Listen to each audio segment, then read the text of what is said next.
Dear students, नमस्कार। Study with students के इस यूट्यूब चैनल पर आप सबका फिर से स्वागत है। आज हम जनरल साइंस स्टार्ट कर रहे हैं, जिसमें बायोलॉजी का सबसे पहला टॉपिक हम लेंगे ब्लड, रुधिर या रक्त। सबसे पहले हम ब्लड के बारे में पढ़ेंगे।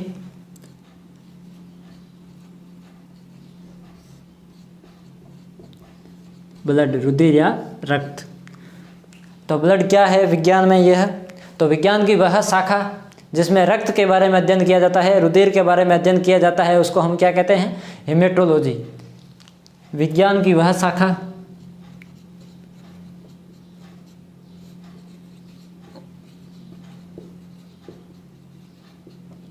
जिसमें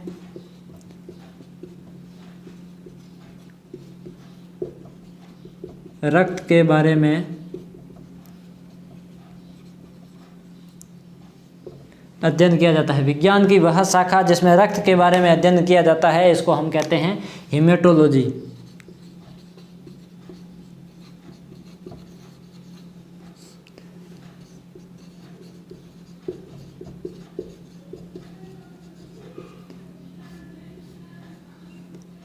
जिस प्रकार विज्ञान के भी कई भाग है, जैसे फिजिक्स, केमिस्ट्री, बायोलॉजी, उसी प्रकार बायोलॉजी में भी कई पार्ट है जिसमें रक्त का हम अध्ययन करते हैं, उस भाग को हम कहते हैं हेमेटोलॉजी।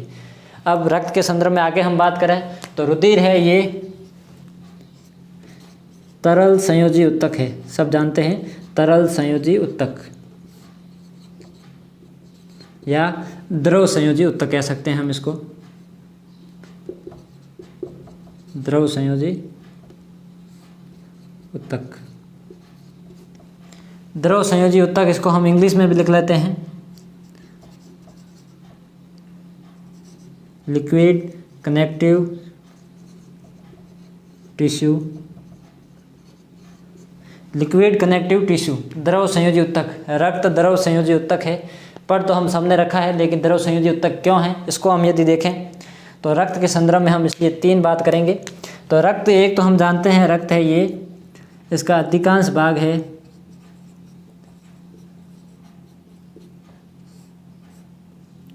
वो द्रव का है, रक्त में अधिकांश भाग है वो लिक्विड है। दूसरी यदि हम बात करें, अंगों को आपस में जोड़े रखता है, अंगों को आपस में कनेक्ट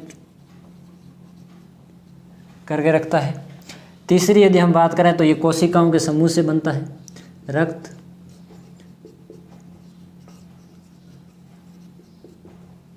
कोशिकाओं का समूह जिनकी उत्पत्ति एक समान है। सबको समझेंगे वापस। अधिकांश भाग द्रव है रक्त का, हम जानते हैं, तो अधिकांश भाग द्रव होने के कारण हम इसको द्रव या तरल कहते हैं। अंगों को आपस में जोड़े रखता है रक्त, शरीर में पूरी हर जगह चलता है, बहता है, तो ये हर अंग को आपस में जोड़े रखता है, कनेक्ट रखता है, इसलिए कनेक्टिव या हम इसको संयोजी कहेंगे। फिर यदि हम बात करें, रक्त कोशिकाओं का समूह है जिनकी उत्पत्ति एक समान होती है। उत्तक के संदर्भ में हम यदि हम बात करें तो उत्तक कोशिकाओं का समूह है, बहुत सारी कोशिकाएं मिलकर उत्तक का निर्माण करती है, तो ये भी एक कोशिकाओं का समूह है जिनकी उत्पत्ति एक समान होती है, इसलिए हम इसको उत्तक या टिश्यू कहते हैं। तो रक्त को हम द्रव संयोजी उत्तक भी कह सकते हैं। इसके बाद हम यदि बात करें, 2 शब्द है पहले, उनके बारे में हम समझते हैं। एक है परिवहन और दूसरा है परिसंचरण। परिवहन और परिसंचरण क्या होता है? परिवहन को हम इंग्लिश में कहते हैं ट्रांसपोर्टेशन,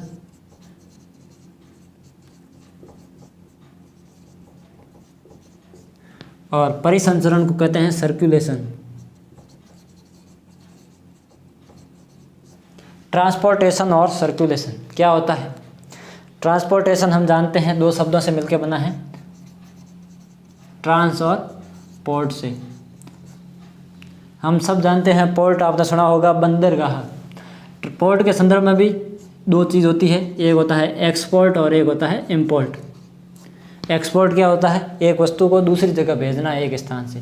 तो यहाँ से यदि कोई वस्तु बाहर भेजेंगे उसको हम कहते हैं एक्सपोर्ट, और बाहर से कोई वस्तु यदि हम मंगाएंगे उसको हम कहेंगे इंपोर्ट। और इसको हम सामूहिक रूप से यदि बात करें कि वस्तु को एक स्थान से दूसरे स्थान पर भेजना है, उसका परिवहन करना, उसको हम कहते हैं ट्रांसपोर्ट या परिवहन, ट्रांसपोर्टेशन, परिवहन होता है। और परिसंचरण की यदि हम बात करें, सर्कुलेशन, तो यहाँ सर्किल आया है। सर्किल हम जानते हैं वृत्त है, तो यह एक वर्ताकार रूप में जो इसका ट्रांसपोर्ट है वो एक ही जगह घूमता है, एक ही एरिया में घूमता है, इसलिए हम इसको परिसंचरण कहते हैं। तो रुधिर है, यह भी एक परिवहन की तरह है। इसके बाद हम यदि बात करें कि रुधिर का निर्माण किस तरह होता है, तो रुधिर का निर्माण कहाँ होता है? रुधिर का निर्माण, इसका निर्माण होता है लाल अस्थिमज्जा, या लिख सकते हैं अस्थिमज्जा में। लाल अस्थिमज्जा भी कह सकते हैं, अस्थिमज्जा कह सकते हैं रुधिर का निर्माण। इसके बाद भ्रूण में बात करें तो भ्रूण में रुधिर का निर्माण कहाँ होगा? तो यदि भ्रूण की स्थिति है तो उसमें रुधिर का, रक्त का जो निर्माण है, ब्लड का, ये होगा प्लीहा में। भ्रूण में रक्त का निर्माण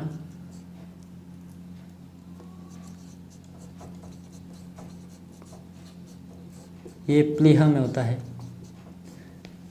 तो रुधिर का निर्माण तो अस्थिमज्जा में होता है सामान्यतः, लेकिन भ्रूण में जो रुधिर का निर्माण होता है वह प्लीहा में होता है। इसके बाद हम बात करें रुधिर की मात्रा कितनी होती है, तो रुधिर की जो मात्रा है वह मनुष्य के भार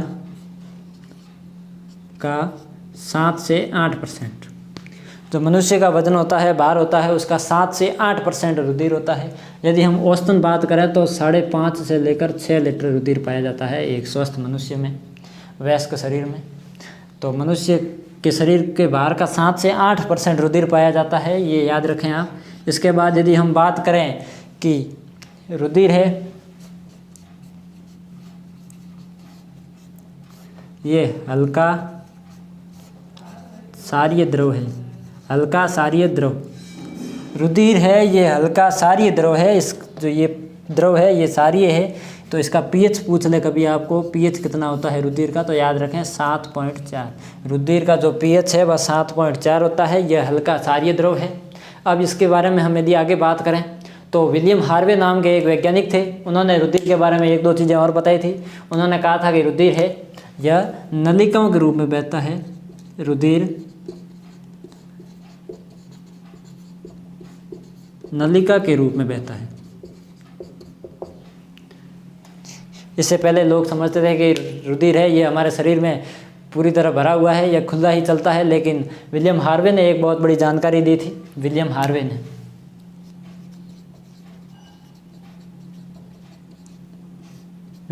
ने कहा था कि रुधिर है यह नलिका के रूप में बहता है। विलियम हार्वे ने परिसंचरण तंत्र की भी खोज की थी, परिसंचरण तंत्र, सर्कुलेशन सिस्टम, परिसंचरण तंत्र की खोज है वह भी विलियम हार्वे ने की थी। इसके बाद हम यदि बात करें रक्त के प्रकारों के बारे में, तो पहले मैं इसको रिमूव कर देता हूँ।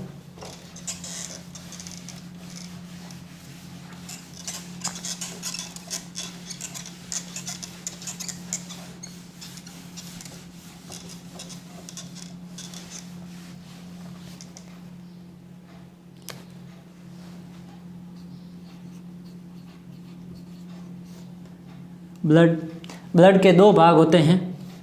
पहला भाग कोशिकीय भाग,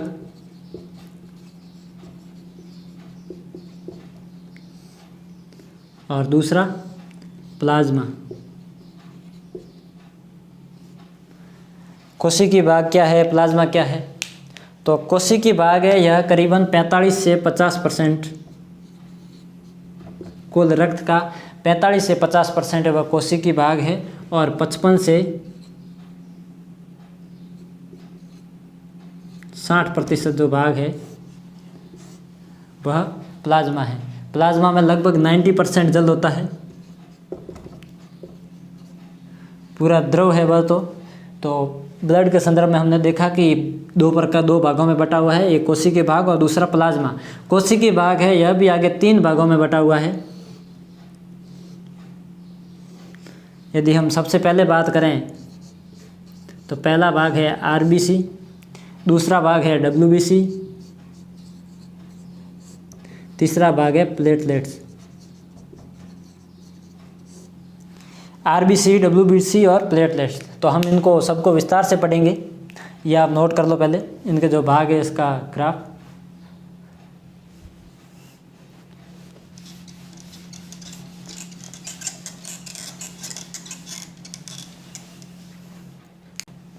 अब यदि हम बात करें सबसे पहले कोशिकीय भाग के बारे में। कोशिकीय भाग,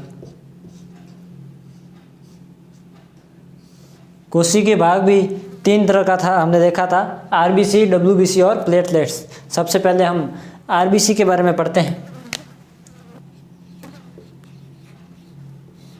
आरबीसी, आरबीसी की फुल फॉर्म क्या होती है? आरबीसी की फुल फॉर्म होती है red blood corpuscles. Red blood corpuscle, लाल रक्त कणिका। तो भाई आरबीसी को हम लाल रक्त कणिका क्यों कहते हैं, लाल रक्त कोशिका क्यों नहीं कहते, या रेड ब्लड सेल्स क्यों नहीं कहते हैं? तो कोशिका के लिए हम जानते हैं, कोशिका क्या होता है, जिसमें एक तो केंद्रक उपस्थित हो, दूसरा कोशिका द्रव्य और तीसरा कोशिका भित्ति। यदि ये तीनों चीज़ें उपस्थित हो, केंद्रक, कोशिका द्रव्य और कोशिका भित्ति, तो इसको हम कोशिका कहते हैं। लेकिन हम जानते हैं कि आरबीसी में केंद्रक है ये नहीं पाया जाता है, आरबीसी में केंद्रक उपस्थित नहीं होता, इसलिए हम इसको रेड ब्लड सेल्स नहीं कहेंगे, लाल रक्त कोशिका नहीं कहेंगे, इसलिए हम इसको कहेंगे लाल रक्त कणिका। अब इसके संदर्भ में हम आगे बात करें कि आरबीसी है, इसका जीवन काल, तो इस आरबीसी का जीवन काल होता है वह 120 दिन का होता है, 120 डेज। फिर यदि हम बात करें आरबीसी की मात्रा कितनी होती है, तो आरबीसी, डब्ल्यूबीसी और प्लेटलेट्स, इन सब में आरबीसी की मात्रा ज़्यादा होती है, इसकी मात्रा मिलियंस में होती है, इसकी मात्रा होती है 50 से 60 लाख, 50 से 60 लाख इसकी मात्रा होती है। अब फिर इसके बाद हम यदि बात करें तो आरबीसी को एक और नाम है आरबीसी का, लाल रक्त कणिका, इसको हम इरिथ्रोसाइट भी कहते हैं। इरिथ्रोसाइट सबसे महत्वपूर्ण है, इरिथ्रोसाइट नाम आप याद रखें, कई बार कंपटीशन एग्जाम में पूछा जाता है कि निम्न में से आरबीसी का नाम अन्य नाम है, तो इरिथ्रोसाइट आप याद रखें। इसके बाद आरबीसी का क्या काम है, तो आरबीसी है वह शरीर में ऑक्सीजन का परिवहन, O2 का परिवहन करती है। ऑक्सीजन का जो परिवहन है वह आरबीसी के द्वारा किया जाता है। आरबीसी में एक वर्णक पाया जाता है हीमोग्लोबिन, हीमोग्लोबिन। तो हीमोग्लोबिन वर्णक पाया जाता है, इसके कारण क्या होता है, आरबीसी में जो इसका लाल रंग है, आरबीसी का लाल रंग, ये हीमोग्लोबिन वर्णक के कारण पाया जाता है। हीमोग्लोबिन, अब यदि इसकी मात्रा में कमी आ जाए, हीमोग्लोबिन की मात्रा में कमी आने से एक रोग हो जाता है जिसको हम कहते हैं एनीमिया रोग। हीमोग्लोबिन की मात्रा में कमी हो जाएगी तो एनीमिया रोग हो जाएगा, हीमोग्लोबिन के कारण इसका रंग है वह लाल होता है। अब यदि हम बात करें आरबीसी का निर्माण, आरबीसी का निर्माण अस्थि मज्जा में, और मृत्यु की यदि हम बात करें तो प्लीहा में। फिर यदि हम बात करें भ्रूण के संदर्भ में ही वापस, तो भ्रूण है, भ्रूण में आरबीसी का जो निर्माण है वह प्लीहा में होता है, याद रखें। और सामान्य व्यक्ति है, इसमें आरबीसी का निर्माण है वह अस्थि मज्जा में होता है। आरबीसी है वह केंद्रक विहीन है, हमने अभी देखा आरबीसी में केंद्रक नहीं पाया जाता, केंद्रक विहीन है। लेकिन इसमें भी एक अपवाद है, अपवाद जो सामान्य नियमों से विपरीत हो। तो इसमें जो अपवाद है वो आप याद रखें, एक तो ऊंट, दूसरा लामा। अर्थात ऊंट और लामा के रक्त की ऊंट और लामा है, इनकी जो आरबीसी है इसमें केंद्रक पाया जाता है, बाकी वाली जितनी भी आरबीसी है उसमें केंद्रक नहीं पाया जाता। ऊँट और लामा है वह इसके अपवाद है। इसके बाद यदि हम बात करें कि इसका निर्माण है वह अस्थि मज्जा में हो गया, भ्रूण है इसका आरबीसी का निर्माण वह प्लीहा में हुआ है। लेकिन आरबीसी का मृत्यु या आरबीसी का कब्रिस्तान हम प्लीहा को कहेंगे, आरबीसी का कब्रिस्तान, कोष्टक में लिख लिया आरबीसी, प्लीहा को ही कहेंगे क्योंकि प्लीहा का नष्ट या प्लीहा की मृत्यु है वह प्लीहा में आरबीसी की जो मृत्यु है वह प्लीहा में होती है। तो कोशी के भाग में हमने सबसे पहले देखा आरबीसी रेड ब्लड कॉर्पसल्स, लाल रक्त कणिका है। इसको हम लाल रक्त कोशिका या रेड ब्लड सेल्स क्यों नहीं कहते, तो हम जानते हैं कोशिका के लिए 3 चीज़ों की आवश्यकता है, एक केंद्रक, दूसरा कोशिका द्रव और तीसरा कोशिका भित्ति। तो हम जानते हैं आरबीसी में केंद्रक नहीं पाया जाता, इसलिए हम इसको लाल रक्त कोशिका नहीं कहेंगे, लाल रक्त कणिका कहेंगे। इसके बाद इसका जीवन काल है वह 120 दिन का है। इसकी मात्रा 50 से 60 लाख या 5 से 6 मिलियन। फिर शरीर में O2 का परिवहन है वह किसके द्वारा किया जाता है, ऑक्सीजन का परिवहन है वह आरबीसी के द्वारा किया जाता है। आरबीसी का ये कार्य है, याद रखें। फिर एक तो ये याद रखें आप विशेष तौर से, शरीर में ऑक्सीजन का परिवहन आरबीसी के द्वारा होता है। और दूसरा महत्वपूर्ण है, आरबीसी का अन्य नाम क्या है, एरिथ्रोसाइट इसका अन्य नाम है। फिर ये कोशिका विहीन है, लेकिन ऊँट और लामा की आरबीसी में केंद्रक पाया जाता है। इसमें एक वर्णक पाया जाता है लाल रंग का, इसको हम कहते हैं हीमोग्लोबिन वर्णक। इसमें एक वर्णक पाया जाता है उसको हम कहते हैं हीमोग्लोबिन। और इस हीमोग्लोबिन वर्णक के कारण जो आरबीसी का रंग है वह लाल होता है।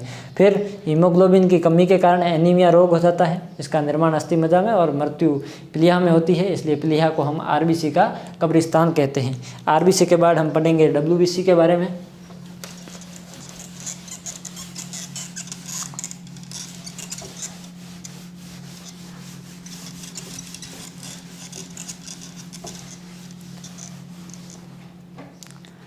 दूसरा है डब्ल्यूबीसी।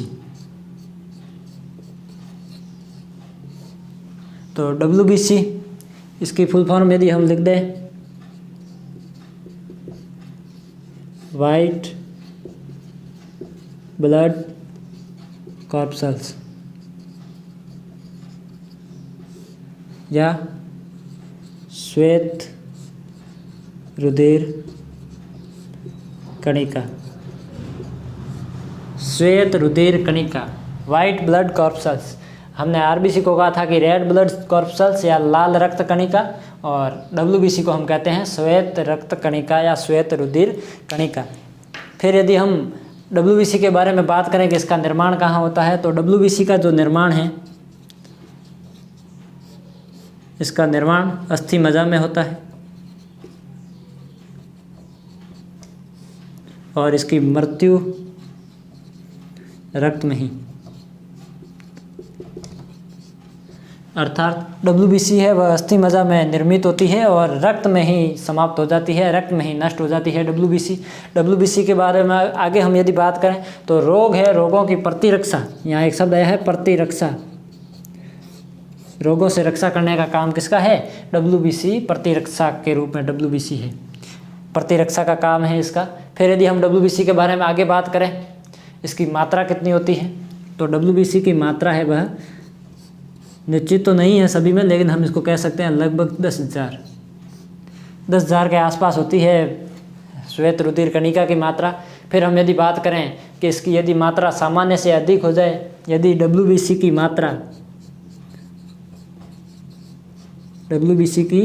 मात्रा यदि सामान्य से अधिक हो जाए तो हम इसको कहते हैं ब्लड कैंसर।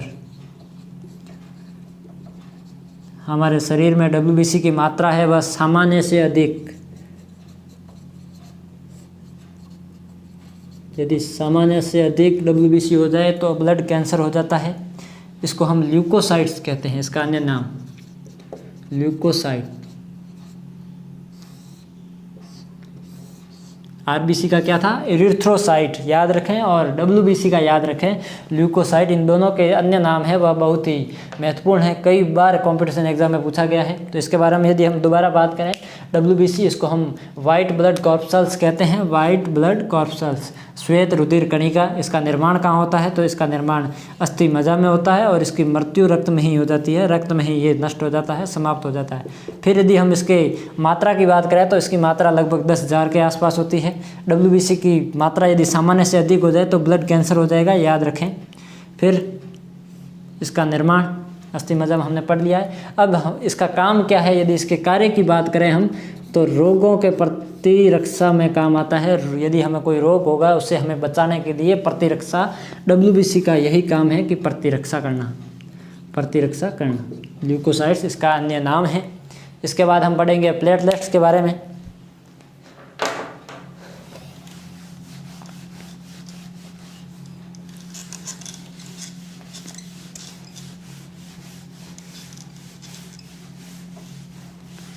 जनरल साइंस के ये वीडियो केवल स्कूल मात्र तक ही नहीं है, कंपटीशन लेवल को भी देखते हुए ये वीडियो बनाए गए हैं। आप जुड़े रहें निरंतर। तीसरा भाग है इसका प्लेटलेट्स या बिंबाणु।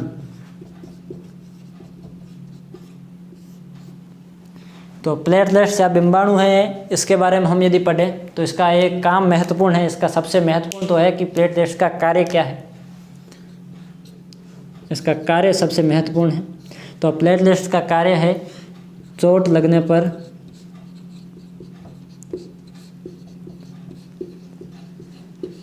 रक्त का थक्का बनाना। चोट लगने पर रक्त का थक्का बनाने का काम किसका है? प्लेटलेट्स का है। अब यदि हम बात करें कि हमें यदि डेंगू की बीमारी हो जाए, डेंगू हो जाए, तो वहाँ पर प्लेटलेट्स की मात्रा है वह कम हो जाती है। इसकी यदि हम मात्रा की बात करें तो स्वस्थ या साधारण व्यक्ति में इसकी मात्रा 2 से 4 लाख होती है, और इसकी मात्रा 2 या 1.5 लाख से कम हो जाए तो हमें खतरा होता है। डेंगू की बीमारी होने पर प्लेटलेट्स की मात्रा कम हो जाती है। इसके बाद यदि हम बात करें प्लेटलेट्स के संदर्भ में और, तो ये केवल स्तनधारियों में पाया जाता है। प्लेटलेट्स केवल स्तनधारियों में, प्लेटलेट्स है यह केवल स्तनधारियों में है। इसके बाद हम बात करें, हमने कोशिकीय भाग में हमने सबसे पहले RBC को देख लिया है कि RBC रेड ब्लड कॉर्पसल्स, फिर हमने देख लिया WBC को, WBC वाइट ब्लड कॉर्पसल्स, और फिर हम देखा है प्लेटलेट्स के बारे में। तो हम दूसरा भाग प्लाज्मा के बारे में भी पढ़ लेते हैं। प्लाज्मा क्या है? तो हम यहाँ लिखेंगे अलग एक भाग है प्लाज्मा, इसका दूसरा रक्त का प्लाज्मा। तो प्लाज्मा लगभग हमारे शरीर में 55% के आसपास पाया जाता है। यह द्रव भाग है जिसमें लगभग 90% जल पाया जाता है। प्लाज्मा में 90% जल। अब यदि हम बात करें प्लाज्मा है क्या चीज़ आखिर, तो यदि हम रक्त में से RBC को निकाल दें, रक्त में से RBC को माइनस कर दें, तो हमें प्लाज्मा प्राप्त होता है। प्लाज्मा अर्थात रक्त का जो कोशिकीय भाग है, जो RBC, WBC और बिंबाणु, तो उसमें से यदि हम RBC को निकाल दें अर्थात WBC और बिंबाणु, इनको हम कहेंगे प्लाज्मा। प्लाज्मा में एक तो WBC होता है और दूसरा प्लेटलेट्स, केवल ये 2 पाए जाते हैं। आपको दोबारा रिवीजन करा दूं, हमारे शरीर में सबसे अधिक मात्रा RBC की होती है, इसकी मात्रा मिलियंस में होती है, मैं उसको M से लिख देता हूँ। उसके बाद याद रखें WBC की नहीं होती। उसके बाद सेकंड नंबर पे आती है प्लेटलेट्स की बारी, इसकी मात्रा लाखों में होती है, 2 से 4 लाख इसकी लिमिट है, तो इसको मैंने L से लिख दिया है। उसके बाद यदि हम बात करूँ तो सबसे कम मात्रा है वह WBC की है, इसकी मात्रा है वह 100s में होती है, 10,000 है इसकी लगभग। तो सबसे अधिक RBC की, फिर प्लेटलेट्स की और फिर WBC की। तो हमने इनको देखा, फिर हमने प्लाज्मा में देखा कि इसका भाग है 55% है और यह अधिकतर द्रव भाग है जिसमें 90% जल पाया जाता है। फिर हम बात करें रक्त में से यदि RBC को निकाल दें, रक्त में से RBC को निकाल देंगे तो हमें प्लाज्मा प्राप्त होगा, या प्लाज्मा में WBC और प्लेटलेट्स इनकी मात्रा होती है। RBC इसमें प्लाज्मा में नहीं पाया जाता है। फिर बात करूं मैं यदि प्लाज्मा के संदर्भ में, तो बिलीरुबिन नाम का एक वर्णक पाया जाता है। बिलीरुबिन। बिलीरुबिन नाम का ये वर्णक पाया जाता है। इसके कारण प्लाज्मा का जो रंग है, प्लाज्मा का रंग कैसा होता है? हल्का पीला। इस बिलीरुबिन वर्णक के कारण ही प्लाज्मा का रंग है वह हल्का पीला होता है। यदि बिलीरुबिन की मात्रा में, वर्णक की मात्रा में कमी हो जाए तो हमें एक रोग हो जाता है जिसको हम कहते हैं पीलिया। याद रखें, बिलीरुबिन की मात्रा में यदि कमी हो जाए तो हमें एक रोग हो जाएगा जिसको हम पीलिया कहेंगे। तो हमने रक्त के संबंध में हमने पढ़ा कि रक्त 2 भागों में था, एक कोशिकीय भाग और दूसरा प्लाज्मा। कोशिकीय भाग 3 भागों में बटा था, आरबीसी, डब्ल्यूबीसी और प्लेटलेट्स। फिर आरबीसी की बात बता दूं कि हमें यदि मलेरिया रोग हो जाए, मलेरिया होने पर हमारे शरीर में आरबीसी की कमी हो जाती है। मलेरिया रोग हो जाने पर हमारे शरीर में आरबीसी की कमी हो जाती है। डब्ल्यूबीसी के कारण हम जानते हैं इसकी मात्रा, डब्ल्यूबीसी की यदि हम मात्रा की बात करें तो डब्ल्यूबीसी की मात्रा सामान्य से अधिक हो जाने पर हमें ब्लड कैंसर हो जाता है। फिर डेंगू की बीमारी में प्लेटलेट्स की मात्रा कम हो जाती है। तो उनके बाद हमने इसका दूसरे भाग देखा था प्लाज्मा। यदि इसके संदर्भ में हम बात करें तो प्लाज्मा में एक वर्णक पाया जाता है बिलीरुबिन। इसकी मात्रा में यदि कमी हो जाए तो हमें पीलिया रोग हो जाता है। अगली क्लास में, आज हमने रक्त के बारे में समझ लिया है, अगली क्लास में हम रक्त समूह, ब्लड ग्रुप्स के बारे में पूरी अच्छी तरह से जानकारी लेंगे। तो हमारे से जुड़ने के लिए बहुत बहुत धन्यवाद।